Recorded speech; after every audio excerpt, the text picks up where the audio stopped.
G'day poker people, welcome back. After I'd lost the first third or so of December due to having the flu, the mad rush to get the volume in and make sure I get 50 hours in the month of December to collect the $500 bonus was definitely on, because I was back again for the fourth day in a row on a Monday afternoon looking to put some volume in these 1-3 games. I definitely think fatigue was starting to kick in a bit, having played poker so many days in a row, but I need to get these hours in if I want to get the $500 bonus. It's a really smart promo Derby Lane runs, because it definitely gets my ass in there casino gambling. So let's not waste any more time and get to gambling. You know what we got to do now. Let's go. So yet again, we are back in the mix and had to play 1-2 for about 15 minutes while I waited for a 1-3 seat where I lost $15. So yet again, contributing to an absolutely abysmal 1-2 win rate at Derby Lane. But that's not the win rate we really care about, because we're back in the 1-3 for 1,000 bangers where we played this first interesting hand. So things start off with a bit of an unconventional but still awesome note when we have a hijack straddle on. Derby Lane lets you straddle from any position except for the blind, so we love to see it, boosting up the stakes of the game a bit. Let's go. The passive button and the passive big blind open limp before the action's on my under the gun with pocket nines. I ISO raise at 240. Then the action's on the hijack player, a straddle who is very action loving and very keen to play aggressive, and unsurprisingly he goes ahead and 3-bets it to 150. Both Olympus fold. The action's back on me here, and I think we have a pretty clear all-in or fold spot here. I think calling out of position to the 3-bet when we're only 1,000 effective would be a pretty big punt, getting awful odds to set mine, and because the opponent is very aggressive, I don't think we just hit our set and magically get paid every single time. So if I was going to flat here, I would probably prefer hands that are better for trapping. I think maybe flatting with aces would be good here, even kings would be fine, but yeah, pocket nines is just way too weak. I think we need to go all in, essentially to deny equity to his overcard 3-bets. If he's 3-betting hand like king 10 offsuit, I wouldn't be totally shocked, and that hand is not going to be able to call the all in, and even if he does, we're getting it in as a favorite.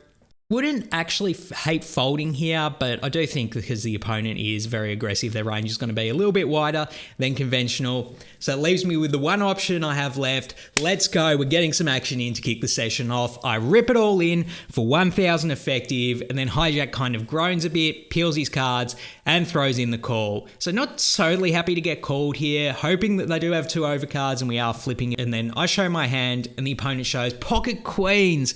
So we are in absolutely awful shape, but we've got the live run out. Let's see if we can hit our 20-ish% equity. And we can see here in the window card, it's the 9 hearts, ace 9 deuce flop. Let's go. We are running hot to kick things off. Let's see if we can hold. Turn is the 6 of spades. That's looking good. Hoping to see no paint on the river. And when I can see the edge of the river card being peeled, I see some paint. So I'm clenching my sphincter, hoping that it's a king or a jack. And then we see the river is the king of hearts. Let's go. Do deliver a bit of a bad beat after ripping it all in. Pretty loose in this spot. I don't absolutely hate the play, being that the opponent is a bit loose aggressive, but naturally they're going to wake up with a strong hand sometimes, and we did run into it this time, but then we hit them with the Uno reverse card and dished out the bad beat. You love to see that. I'm loving the way this session is going, because we have yet another unconventional straddle on for this hand. This time it's from the cutoff, and it is the same villain, again, our action friend. And so the action starts off on a tight aggressive button player who raises it to 25. When the action folds to my under the gun, I definitely want to be playing 3-bet or fold here, out of position to the initial raiser, who kind of used a small size. I think the chances that we get a lot of folds with aggressive 3-bets here is very likely, and forcing out the players behind isn't bad either, depending on what we have. And we peel pocket 7, and this hand is very cuspy. I wouldn't hate folding this hand at all in this spot. I think if I had pocket 6s, it'd be a snap fold. If I had pocket 8s, it'd be a snap 3-bet, so it's right on the borderline in my opinion. But you guys know this hand wouldn't have made the vlog if I folded. I go ahead and 3-bet it up to 110, and then our action friend in the cutoff throws in the call, and the button actually folds. So our heads up to a flop of king 4 deuce with 2 clubs. Normally, as a default, I like checking when I'm out of position in a heads up pot, but even more so when we've got an aggressive player with position on us. So I go ahead and check it over to him, and he does check back, so we get a free turn, and boy am I glad we do, because it's a 7 of spades. Let's go luck box. We do hit our set on the turn. Now I definitely think we want to continue betting. I do think if my opponent had a hand that was like pocket eights or stronger, the chances they would bet on the flop with their loose aggressive image is very likely. So I think they're just going to have a bunch of ace highs in their range, maybe a hand like a 2x or a pocket threes. So I think we need to be betting small here if we do want to get any value. I decide to size it to 75, and then the cutoff throws in the call. So I love that we're getting action with our set, and the river is the queen of spades, putting in backdoor spades. Now I definitely want to continue betting here, but again, I think I need to use a small size. I think the majority of villains' range is ace high hands and pairs that are worse than 7x typically. So I can't go too big, and because the opponent is loose aggressive, maybe a smaller bet here will represent weakness and he will pounce on it with an aggressive raise. So I decide to size it to 110, and then the villain looks at me and he tells me, I think you've got pocket kings. And then he raises to 500. So there you go. I mean, if my plan was to bet small to induce action, I can't be folding when we've actually induced action. His comment did seem like very confident and strong, but then, you know, maybe he's on the level where he's doing that to try and represent that he's weak. I don't know, it seemed very confident, like he thinks I have a set and then he's raising. I think he is going to have plenty of flushes in his range here, pretty much like ace jack of spades, ace 10 of spades, even like ace 5 of spades from an action player wouldn't shock me if they cold called with that hand pre-flop. So a little bit of a worry that they do have a flush here, but totally possible they're bluffing as well and they're trying to speech play me into a fold, saying they think I have a hand as strong as kings, which isn't an awful read. We only have the second pip down from that hand. Whatever the case, cannot be folding here. I throw in the call, and then the villain shows me ace jack of spades. So, sick river. And they did get me a bit with the speech play. They had the actual nuts, and I guess maybe they actually did think I had kings, which was a pretty decent read. And we end up paying off the action player for the second time this session. No option to bad beat them this time. And then I was talking to this guy about poker vloggers later, and he said that his favorite poker vlogger was Rampage. And his reason for liking Rampage was that because he's curated a very aggressive image, and then he goes and plays in these bigger games, and he just plays really well, and he thinks it's really smart that Rampage has sort of figured out the business model to do it like that. And then it kind of clicked in my brain, this is what this guy is doing. So I've played with him in the past. He's played crazy. He's given a lot of action, but then he actually plays well, and he expects to get paid a lot because he has that aggressive image. And I think I fell right into that trap, and he's sucking me good because it's the second time I've paid him off this session, and really need to adjust the preconceived notions I had about this player going forward playing against him. So we're back to some good old regular 1-3 in this hand, and the action falls to my button with king 8 offsuit. I go ahead and raise it up to 15, and then we get called by a passive small blind as well as our Rampage loving fan in the big blind. So we're 3 ways to a flop, and it's a pretty decent one. 8-8-5 with 2 diamonds, so you love to see it. We do flop the trips. When the action checks to me, naturally going to start trying to build a pot here. Going to be betting pretty loose in position, so when we have a very nutted hand, you definitely want to include that in our betting range. So I go ahead and make it 15, and I get called by both villains. So you definitely love to see that getting action with the trips, and then get a turn, which is the ace of diamonds. Part of me loves this turn because I think both of the opponents are going to have plenty of ace X in their range, but the front door flush did get in, and I think both of the opponents are going to have plenty of flushes here as well. So it's kind of like bittersweet as far as turn cards go, but when the action gets to me, I definitely want to continue betting, just trying to get value from those ace high hands. Any hand that has a pair and a diamond draw, I think we'll call as well. So don't want to give up on betting, but don't want to use a large size because we do have to be a bit wary when the flush draw gets in. So I go ahead and bet 30, and then only the small blind player calls. So we are heads up to a river, which is the 7 of spades. When the small blind checks it over to me again, I really do think if the small blind had a flush, he would have check raised on the turn. So I think the chances that he has an ace, or maybe a full house. Full houses could continue to slow play on the turn, particularly as the monkey in the middle. But I just don't think they have many flushes. So I definitely want to go ahead and value bet. Unlikely they have a full house when we do have the 8. Just trying to bet the maximum. I think an ace will call. I decide to make it 50 here, which I think is a slight mistake. I think 75 and like ace queen and ace jack will probably still call, but maybe losing a little bit of EV with a smaller bet here. But I do decide to make it 50, and then the opponent thinks for a little bit and throws in the call. Happy to see it. I end up showing my hand, and theirs goes in the mark. Raking in a pot, let's go. G'day poker people, I'm here today to tell you about my new favourite app that is helping me improve my game day by day, and it is the Fastroll Poker app. Essentially what it is, it's a hand history tracker for live poker players, something akin to Poker Tracker for online poker players. They're bridging the gap and they're making it for live players and following a very user-friendly, intuitive software. You can input the hand histories literally right after you're done playing them in a matter of seconds. It takes me about 15 to 30 seconds after I've played each hand, and they're stored on a database inside the app. And the beautiful thing about that is after the session's over, I can go back and look over the hands I've played and see what I'm doing well, and more commonly where I've punted off a lot of money, and thus helping me know what the leaks in my games are and then how I can plug them. So I cannot recommend this app strongly enough if you are a serious poker player who wants to improve your game. I've been offered many sponsorship deals in the past from things I think were a bit shady. This is the first thing I actually wanted to promote because I think it is actually a very good tool which will help you guys actually improve your poker game. So if you want to try it out, use the code LEBETS when you purchase an annual subscription and you'll get the first month free. If you don't like it after the first month, you're totally fine to cancel without charge, but I really think you guys are going to love this app and can't recommend it strongly enough. It's a massive tool to help your game. So use the code LEBETS on an annual subscription and you'll get the first month free. For now though, let's fast roll back into the gambling.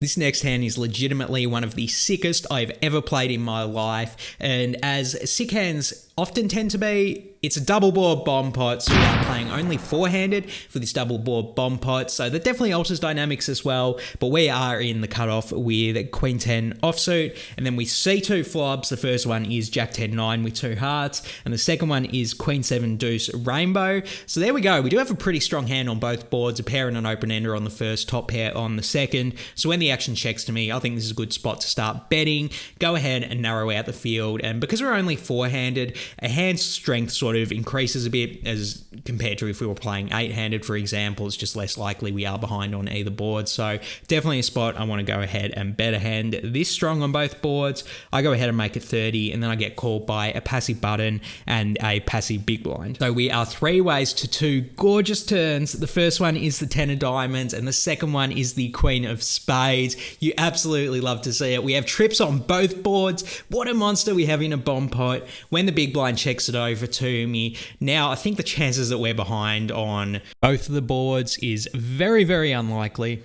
Maybe the button could have King Queen that he didn't want to raise with on the flop in position, but I think we just have the best hand on both boards super frequently here. So definitely want to continue with a bet, but don't want to go ahead and overbet or anything. Definitely want to induce getting some more action from either of the opponents. So I decide to size to 100. Maybe if I had a hand like ace queen or ace 10, I would probably bet like 175 or something, really trying to realize fold equity on one of the boards, but we just want to keep opponents in when they're snutted on both boards. So I go ahead and make it 100, then the button throws in the call, as does the big blind. So we are still three ways to a river, well, two rivers rather. The first one's a two of clubs and the second one is the jack of hearts. When the big blind checks it over to me, we definitely want to continue betting here. I think the best play is to bet a size where we're going to let both of the villains call with worst hands on at least one of the board. That way, if we are chopping with one of the villains on one of the boards, then at least we get an overcall from the other player and we're chopping their bet in half. So I think that play makes more EV than what I decided to do. I went ahead and bet 300, which I think is too large. I think it's going to force some of the opponents that we do scoop out of the pot. I think sizing 200 is a better sizing, so subtle mistake there. Whatever the case, I made it 300, and then the action's on the button, and something completely unexpected happened. My opponent very excitedly rips their stack all in for 800, so I was not expecting that at all. Then the big blind is in the tank, probably a good 30 seconds or so before he decides to fold. Now the action's back on me, and this is one of the sickest spots I have ever experienced in my life because we actually do get scooped here by a few hands.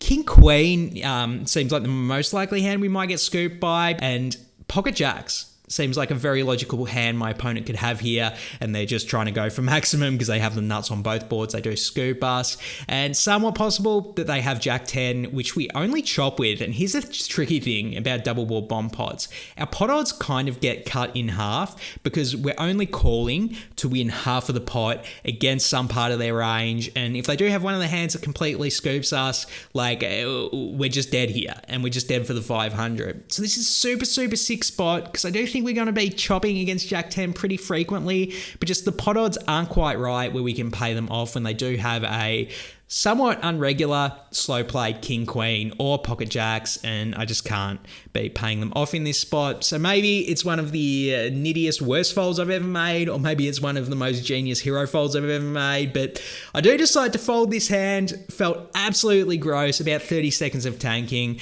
I told my opponent, if you have any hand but pocket jacks or king queen, power to you, you got me off of chop. And then he flashes me the jack of diamonds. It's not totally shocked to see he had a jack there. I guess we'll never really know whether he had Jack 10, Queen Jack, or pocket jacks. We'll die wondering, but I think this is either one of the best folds I've ever made or one of the worst. Let me know what you think in the comments below. Absolutely sick spot on the river.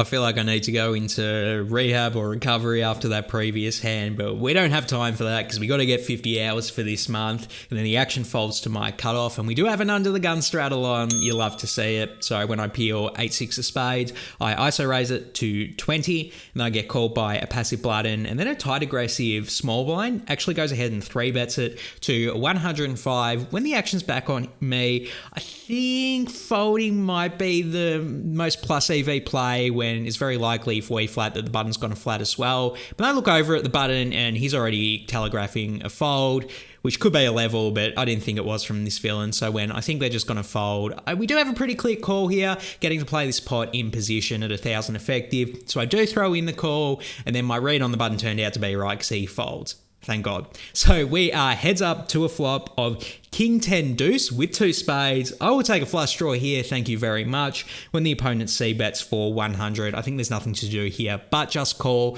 I actually think when my opponent uses this bet size, the chance that they have King Jack or stronger is very likely. I think if they were just stabbing with like an ace queen, they will bet smaller. So I don't think we can achieve many folds if we do raise here. So calling, trying to take our equity in position seems like the clear play.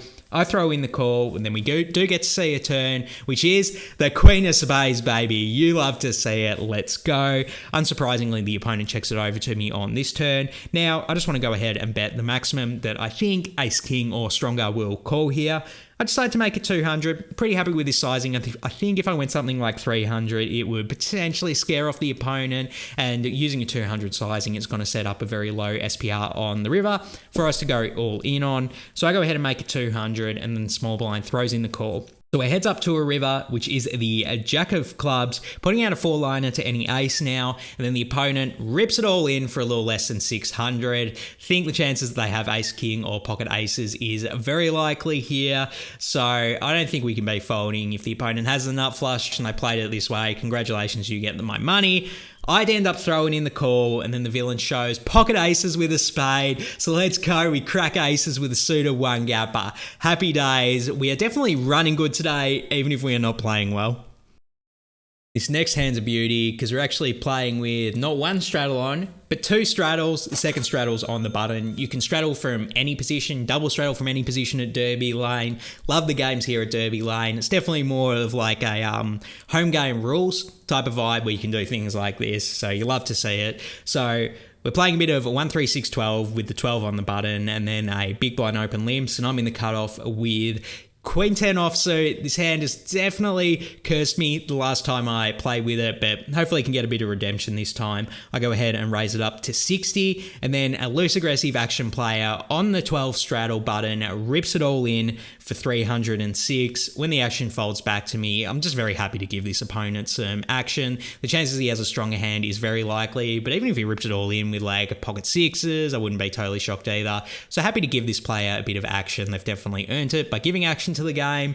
So I throw in the call, and then the villain shows that they have Ace King. So we have pretty decent equity against that hand, but we are behind. Let's see if we can suck out for a second time today. Then the flop comes out, 8 Jack 10, let's go. We do hit a pair and suck out so far on the Ace King. They got a few outs though. Jack of diamonds on the turn, that is not one of them. Really hoping we do not make 3 pair on the river, because then I'm going to get us. Also an ace or a king, potential outs for them as well. So we're off to the river, which is the Queen of Clubs. Oh, we do make the cursed 3 pair, and it's 3 pair typically is in no limit hold'em. No good. The opponent is going to double up with Ace King here. Happy to give action to an action player here though, and maybe giving a little bit of money back after we dished out the bad beat earlier. Next hand, yet again, we've got a 1, 3, 6, 12 with a 12 on the button. Definitely an action game today. You love to see it. So there's 2 open limps before I'm in the hijack with King Queen offsuit. I go ahead and raise it up to 75, and then I only get called by the loose aggressive button who we played the pocket queens and pocket nines hand with. So we are heads up to a flop of Queen 9-8 rainbow, out position in a raised pot to a loose aggressive opponent. Probably going to be checking all my hands, particularly on this board, which I think is actually pretty good for their range. I check it over to them, then they check back, so feeling very confident we do have the best hand. Until the turn is the Jack of Spades, so now there's a 4-liner to a 10. My opponent probably has at least a decent amount of 10x in their range, so I check it over to them, trying to induce some action. But then they check back, so we are off to a river, which is the 3 of hearts. The action's on me again, and really don't think we can bet and get called by a worse hand. Maybe if my opponent has like specifically Ace-Jack, they will call, but I think any pair worse than that is probably just going to fold on a board this scary. So I just check it over to them, trying to induce bluffs from a loose aggressive opponent / assess to see what they go ahead and do. They make it 75. The action's back on me. Really not loving this spot. I wouldn't be totally shocked if the opponent did have 2 pair on the turn and they were trying to slow play because they were worried about me checking 10x, and now they feel confident about betting it.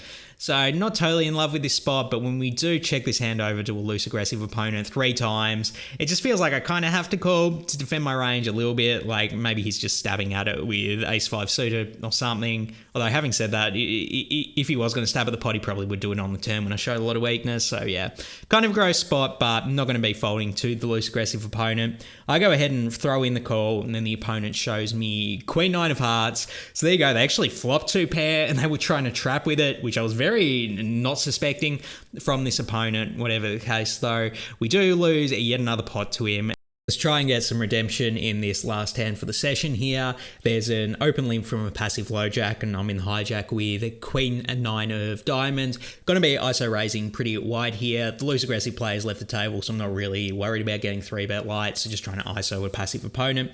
I go ahead and make it 20, and then I get called by a passive button as well as a limper. So we are 3 ways to a flop of King Queen 5 rainbow with 1 diamond. When the limper checks it over to me, typically I would like checking a hand like this in a multi-way pot, but I think specifically against 2 passive opponents who are probably not folding any hand that's like a gut shot or better on this board, we really just want to try and get a bit of thin value with a bet here, and it's sort of like the best street for a queen with a bad kicker to get value on here. So I decided to go ahead and make it 20. Maybe could even go like 25 or 30 honestly against the passive opponents. This is the best street for us to get value on.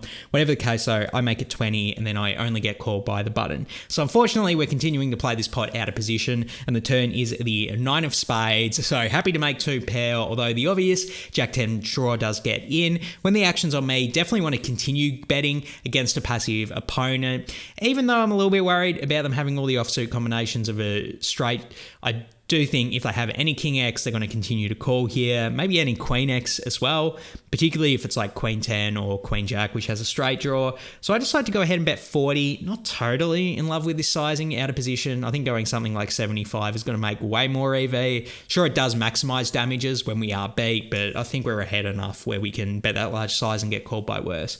Whatever the case though, I make a slight mistake and make it 40. And then unsurprisingly, the button does throw in the call, so we're happy to see that. And then we're heads up to a river, which is the 6 of clubs. Actions on me, definitely want to continue betting. If we checked here, we would just absolutely be letting the opponent off the hook if they do have a strong Queen X or better. So I did go here and bet again. I think in this spot, probably betting something like 150, 175 is the best sizing. Like if my passive opponent showed me that they had King 10 here, like to bluff them off that hand, I would probably want to go something like 200, probably even larger in all honesty. So I think it's the inverse of that. When we do have a value hand, we can go something like 175, 150 to get called by those worse hands.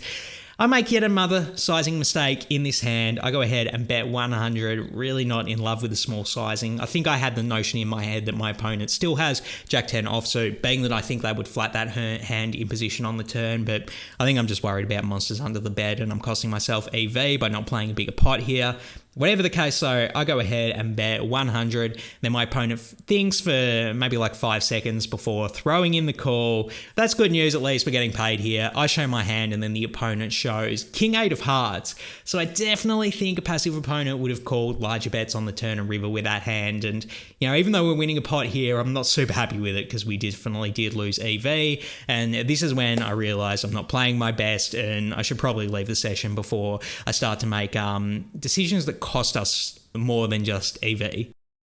There you have it, the most interesting hands we played across this absolutely action-packed 5 hour and 20-minute session. Definitely time for me to leave. I've been grinding hard the past few days and fatigue's starting to set in a little bit. I will say though, I'm pretty happy with my performance in this session. Definitely got it in with the worst of it a few times against the action player who turned out to actually be like a low-key genius player who was just like trying to represent that they were an action player, which power to him, really good quality decision making by him, and he did a good job of representing a lot of action, so power to him. He ended up getting us. I'm not going to be too harsh on myself for falling for it because it's just so rare you see that stuff at the 1-3 level, but he got me good and I just need to make the adjustments next time I play against him, which I am confident I will be doing a good job of. Having said that, despite being proud with some of my plays, definitely made more than my fair share of mistakes this session. Mostly bet sizing mistakes with the King 8 offsuit hand and the Queen 9 suited hands. I just was using really small sizes against call happy loose opponents with like pretty nutted hands.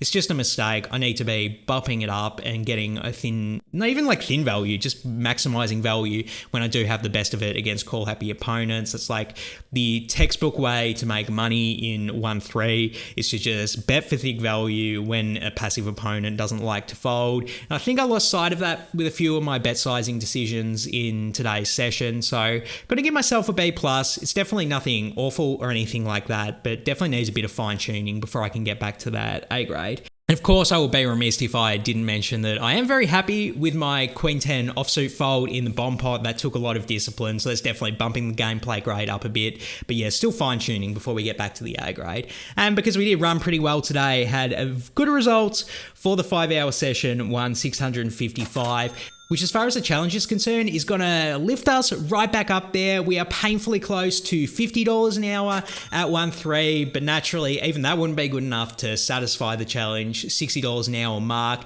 So of course I grinded a bunch more volume in the month of December, trying to get back up to that $60 an hour mark. Still got a long way to go and definitely need to be playing my best. So make sure you hit subscribe. You'll get my next vlog when it comes out. For now though, I'm out of here. Do popatrzenie.